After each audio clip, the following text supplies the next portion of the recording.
Hey folks, 10-minute Tuesday time. I have a special guest, co-podcast person with me this morning. It's my wife, Katherine Louise. I've had to twist her arm to be on the show. She wasn't very happy about it. We've had a little bit of conflict pre-recording. She's a bit nervous, a lot nervous. But that's okay because the point of this is just to give you a window into our world and specifically how we do relationship rules, because we made a decision some time ago that we made a decision from the very start. We wanted to do marriage well. And so it made sense that if we're going to do it well, then we need to know how to do it well. And if only one person knows the rules of the game, well, then only one person's going to have a good experience. So we did some work around creating some rules that mean we both know how to win. So here are our rules. They were 10, sometimes they've been 12, but we've condensed them to 8. And so I took lead on this project, just to be clear. So I kind of did the heavy lifting in creating the rules, but obviously Kat has had buy-in to the rules. And so I'll explain the rule and Katherine will give you her take on why she likes it and why she's agreed to run with that rule and why she thinks that's important. So without any further ado, do you want to say anything before? No. All right, excellent. Going well. 8 relationship rules. So number 1 is honor rapport with yourself as a priority. So basically what that means is, like, we come into the relationship as individuals and our own relationship with ourselves is what makes a relationship with someone else work. So if we're going to compromise our own relationship with ourselves to please the other person or to make money or to do stuff that's expected of us, ultimately it's going to cost us both in the long run. So we always make decisions based on ultimately what's good for us as an individual first, which sounds pretty different than how you think a marriage should work, but that's been a rule that's been very important for us over the years. What do you want to say about rule number 1? So often people refer to marriage or their spouse as the ball and chain.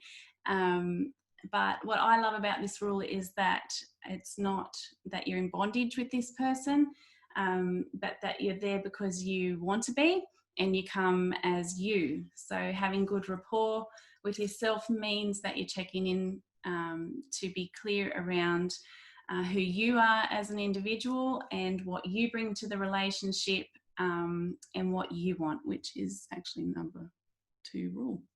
Yeah, it's been interesting over the years when we've had decisions to make around work and finances, because while it might look like one of us has to keep working to earn money at a certain time, there have been times where we both said, I can't. Like, I took a 12-month sabbatical and didn't earn any money. Kat's just resigned from a long-time career. And it's like, well, how do you earn money now? But the point is we made those decisions off the back of what our own body was telling us. It's like, I'm out, I can't do this. And so to forge on just for the sake of money, it's only money, right? And the cost to our relationship would have been too great. Rule number 2, be clear about what you want. In brackets, complaining is madness. So, as a coach, coaching 101 is what do you want? So that kind of has infiltrated every area of my life. This is a really important one because rather than having conversations about what we don't want or what's not right, it's to start the conversation. Well, tell me what you want. If you don't tell me what you want, how can I help you get that? So it's fun when both of us want different things, because that happens often and that requires some adult conversations. But I think that's a really cool rule. But what do you think about rule number 2? Yeah, as a woman, it's quite a liberating rule because it takes me from being a submissive, passive wife to being an equal partner in the relationship and having a seat at the table and having equal voting rights. I have a friend who is always complaining about her husband and her or his unrealistic demands, and yet she continues to serve his agenda and allow him to treat her poorly. So without this rule, there's no framework for her to sit down and say, I'm not actually happy with the way things are and this is what I want. But there's also another reason why that's working for her, and that's because she doesn't value herself as the prize. Yeah, sure.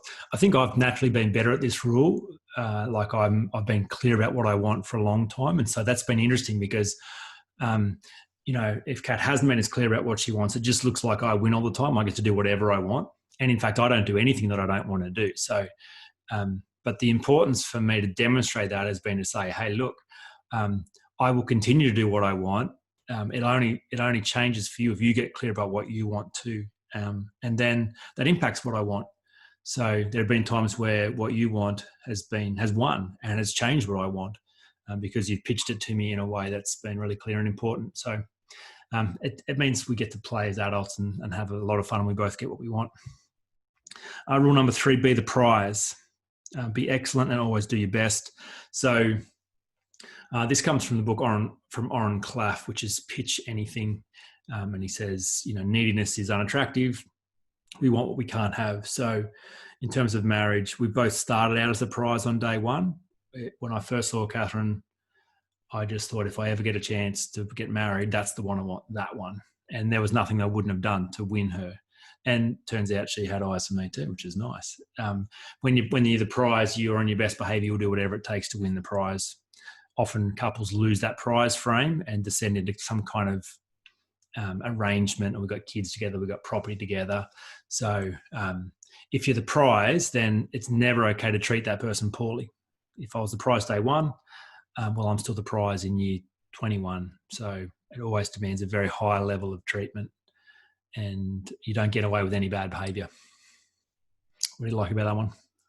Yes, it's a very empowering rule, because you're seeing yourself as the prize. So it gives you leverage to go after what you want, and to show up at your best. And I was relating that to a bird that, flutters its wings and does its little dance to attract a mate. It is actually a very attractive way to get your spouse's attention. So this rule says I'm a valuable part of the relationship, and I should be valued and acknowledged accordingly. We've pushed this one to the nth degree as well by saying that if I'm the prize, then if you don't want to love me like I deserve, well, there's 10 other people lining up outside to take your place if you'd like to forfeit it. So up to you, really. And while that might sound cheeky, or we're using divorce as a threat, again, it just demands a very high level of behaviour and change. So we don't take each other for granted, because if we did, we'd lose. So what about be excellent and always do your best? What does that mean to you as part of the prize thing? Oh, you hadn't prepared an answer to that one. Have a think about it, because that one, I can still remember when we added that one, because again, I took the lead on these rules, so I was kind of clearer about them. And I can remember the challenge came because I was really pursuing something with excellence, my whole heart and soul. And you made a joke. You joked about me, like you said something really cutting, and it troubled me all day, because it was kind of a throwaway remark. And the reflection was, there was something interesting about you bringing me down for fear of me going off and then not finding you attractive, like doing my own thing. And so we kind of resolved that to go, hang on a minute. As the prize, we're both going to give ourselves to pursuing excellence in something. And excellence is, again, part of what makes us attractive, doing our best. So if we settle for mediocre, then that's going to undermine our prize frame and undermine our love for each other, and undermine spurring each other on to big things. So anything you want to add about it? Well, the opposite of not bringing your best is being quite needy and weak, I guess. So, which is unattractive. So if you're not showing up at your best, then it's a very unattractive way of living your life and doing relationship. Now, who's playing lead and support? Yeah. So we used this one when we went on holidays, which I've mentioned once before on a podcast, but it's kind of the masculine feminine energy thing. If two people show up with masculine energy at the same time, which is, leadership, strength, control, decisiveness, clarity, you butt heads. And if two people show up with feminine energy, which is kind of support and kindness and companionship, well, then you don't really go anywhere. So Well, I think we first kind of developed that when we were both, you kind of moved into your career after we came back from Germany, and the season was right. You're in career now and I'm in support mode. It was really, really clear that we had to know what projects we were working on. And it was like, if you come home in masculine energy after a day of dominating your world in the things that you're good at, well, I need to play support. I need to make sure I'm on domestic duties, got the kids sorted, got dinner cooked, because you're taking the lead there and I'm supporting you. And then other things that I'm working on and bringing masculine energy to, well, I'm being strong in that and you're playing support. If we're both trying to lead on both things at the same time, we're going to clash and want to do it differently and not support each other. What do you like about that rule? Yeah, so this is really useful in a practical sense because you can bury yourself in your business, you live and breathe it, and you can spend quite a lot of time in here. And You're talking about me? Yeah, you. Oh, right. Yeah. And so sometimes, I used to think, oh, well, I guess I'll just cook dinner because he's in his office doing something. And so there was just this assumption that I was across dinner and homework and, washing and whatever else. So, now we've found it really useful to have a strategic meeting at the start of the week where we just talk about what needs to happen in that week, what's happening with the kids, what sport do they have on, who needs to be where, who's running lead on what, who's running support. And that's a really great way of not having assumptions and being clear around who's doing what and when. As part of that rule, we've added always take responsibility for your own projects and problems. So like we're in our dream house, Kat ran lead on that project. She was a project manager. So that meant if she had a problem with the plumber, there's no point telling me about the problem with the plumber because I have no access to the plumber. She could ask me to run support and go do a job for the plumber, but no point telling me about the problem with the plumber. That's her project. She's running lead. Same is true if I'm having trouble with my marketing person or the web team. There's no point telling her about my problem because she's got no capacity to fix it. I could ask her to do something if I'm running lead and she's playing support, but it doesn't make any sense to make it her problem if I'm running lead. So that's been useful. Yeah. I liked how we used that in Barcelona to get to the airport, because when you're traveling, transit's often part of the most stressful part of the whole trip. And often because both people want to run lead or no one wants to run lead. So at the start of each day, we're like, who's running lead on getting us to the airport today? Who's running lead on the itinerary today? And it was like, yeah, I'd like to, or you'd like to. And that just meant the other person could relax and trust the person's leadership, not have to second guess it. Even if you wanted to do it differently, it's like, I'm running lead, you're playing support. We're going to do it my way today. We'll get there. It'll be all okay. So that meant we had a lovely 20-year anniversary holiday in Europe. Be nice to be in Europe again. One day. Credit where credit is due. So this kind of goes along the lines of a few of the others. Be the prize demands a high level of relationship and treating each other. But it just means it's not okay to be familiar or take each other for granted. So every night that Katherine cooks dinner, and she does cook dinner a lot more than I do, I thank her and acknowledge. That was my point. Oh, I just stole your point? Yeah, you stole my point. Every time I land a new client or have a win in business, then Katherine acknowledges it. And it's credit where credit's due. If you do something good, then you're thanked for it, you're acknowledged for it, you're celebrated for it. And it's just a nice rule. It adds a lot of fun and we feel appreciated. So nothing worse than being underappreciated or feeling like you do stuff and it's just expected of you. So I stole your point. You want to add anything? Steal my point. Yeah, but it was the other part of my point was that, cooking dinner is such a mundane task. So it's nice to be appreciated in the little things. And I was just going to point out that now both our kids thank me for dinner when they leave the table as well, because they've seen that in you. So yeah, I like that. I mean, I like all these rules, but it's nice to be acknowledged. Doesn't matter how many times you've done it. It's nice. What are we up to? Number 6. Back down when you're wrong, stand up when you're right. gets a little interesting for me. Yeah. So both the women in my immediate family, this one and our daughter, weren't born with the reverse gear.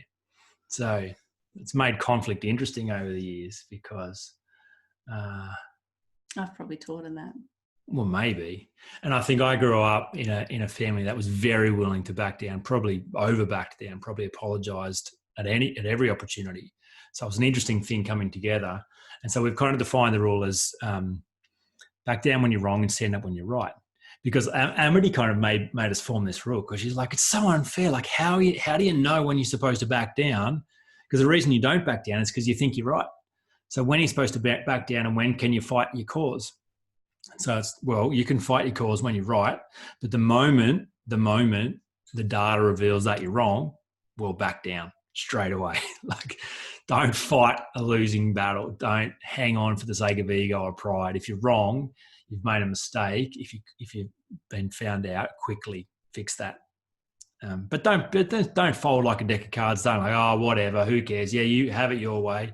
Don't ever back down just for the sake of it. Bring your best to conflict as well. Yeah, so I'm a bit stubborn. And I'm not very good on the reverse gear, as you've said, but I'm still working on this rule. I still think it's an important rule, but I think the take-home point is that if I just stop and listen to what Jaemin's saying, then I am going to be able to understand and apologise effectively. But I think, I get caught up in the injustice of it and think, oh, I'm such a bad person. And I think your humanistic response is to defend yourself. So, and I always say the whole point of having an argument is that two different people have two different opinions. So it is a bit of a fine line between backing down and standing tall. Yeah, we've added one thing. We've used it with the kids when we have to address stuff that they've got to back down, when we address a mistake they've made or something they've done wrong, by saying, and you're not a bad person. Because the reason why people don't back down is because it becomes personal. If I've done wrong, then I am wrong. So it kind of really touches on the insecurity thing. But it's a clear rule. So we both work hard at accepting responsibility when we're wrong and maintaining strength when we've got a point to make, not just folding unnecessarily.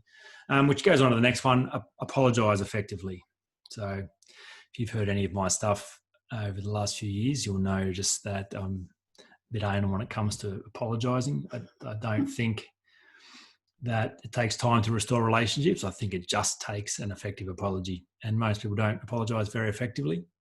I think we've had more conflict over this one rule than any of the others. Yeah.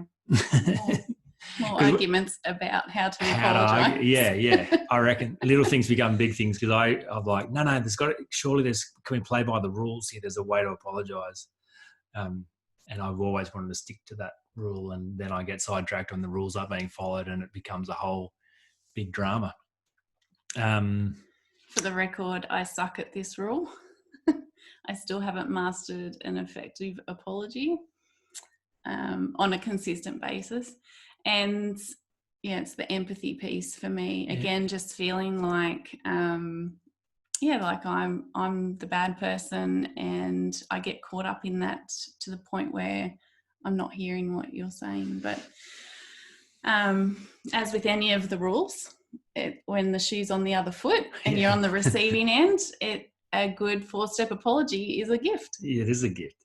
So quickly, the 4 are articulate what it is you've done wrong to hurt the other person, why it is that you did it, have a bit of self-awareness, what was going on inside you that caused you to behave in a way that hurt them. Number 3, a heartfelt apology. So that's the empathy piece. Step into their shoes and feel their pain. If someone behaved that way toward you, how would you feel?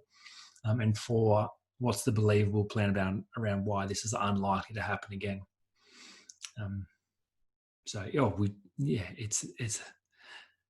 It's something we've definitely worked hard at.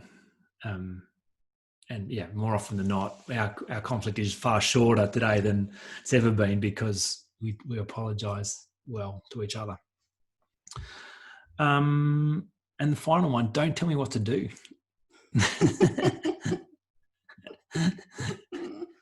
We say this to each other all the time. Don't tell me what to do. You're not my mum. Don't tell me what to do. Don't ever tell me what to do. I'm here because I want to be. I'm my own boss. When he says don't, we tell each other this all the time. I think it's more you telling me. You tell me, you tell me. I am on the back end of that as well. But it's a good rule because it just says we have to find internal motivation. External motivation is always short-lived and ineffective, especially for adults, especially for middle-aged adults. You got to work out how to take responsibility for your own stuff and your own life.